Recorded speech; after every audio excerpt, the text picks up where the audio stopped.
încep. În prima parte am exprimat, românii au talent. Acesta sper să fie un mesaj bine formulat. Iubiți-vă părinții, veți avea de câștigat. În primul rând aș vrea, mamă, să-ți mulțumesc că am primit de la tine putere să reușesc.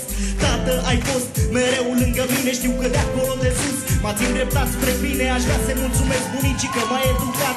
Au fost clipe grele, nu-i nimic, le-am uitat. Și zic capul sus, trebuie să fii tare, să reușești să te pui pe picioare. Nu vreau să mă plâng, Dumnezeu m-a ajutat. Mi-a dat curajul să spun prin verzi ce-am în cap. Mi-a dat voință să reușesc și pentru asta, Doamne, aș vrea să-ți mulțumesc. Totuși mă uit în jur și observ mulți care, deși au părinți, uită de răbdare. Te enervezi repede, te super, nu îți pasă și uiți că sunt singurii care se îngrijorează. Haide, spune, mamă, te iubesc pentru că mi-ai dat viață și că trăiesc. Te iubesc că tot ce faci, faci cu drag pentru mine. Și când greșesc să mă ierți, învață-mă de bine. Știu cum e să te super când primești un sfat. Ai greșit, ascultă, lasă capul plecat.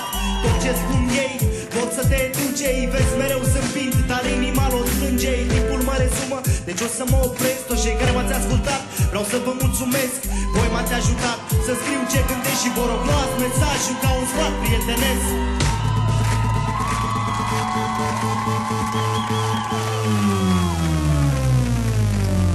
Deci uite, am încercat să fac primul pas. Am transmis un mesaj prin muzică și dans. Și pentru mine soarele a răsărit. Sunt pe scenă în fața voastră, mă simt împlinit. Ridic capul sus, spun, mamă, te iubesc. Am reușit în sfârșit visul să mi-l împlinesc. Chiar dacă știu că nu mai sunt lângă mine, știu că m-au ajutat să fac versuri pentru tine. Deci acest mesaj mai concret este un sfat care te ajută să treci peste, care sper să te ajute să fii realist. Să iei tot ce e bun, să lași și nu tot ce e trist. Acum o să privesc la ce e în fața mea. Nu pot schimba trecutul, nu voi încerca. Totul face parte din același drum. Totul m-a adus chiar unde sunt acum.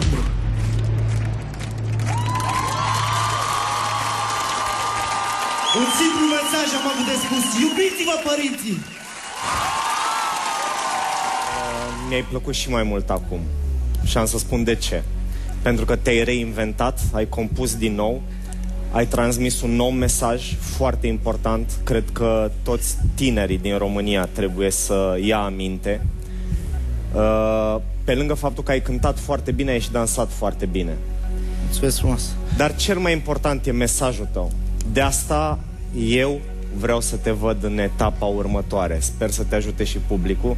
Te felicit din toată inima. Bravo!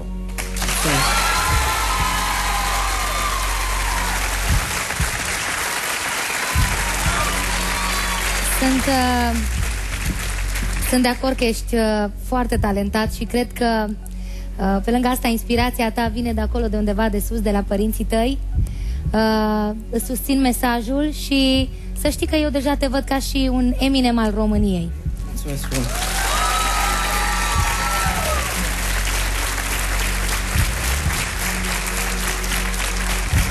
Poți să stai liniștit, mie nu trebuie să mai îmi demonstrezi nimic, Adi. Din punctul meu de vedere, ești una dintre cele mai frumoase povești pe care am citit-o, o citesc și pe care aș vrea foarte mult să o recitesc în viața asta. Mulțumesc frumos.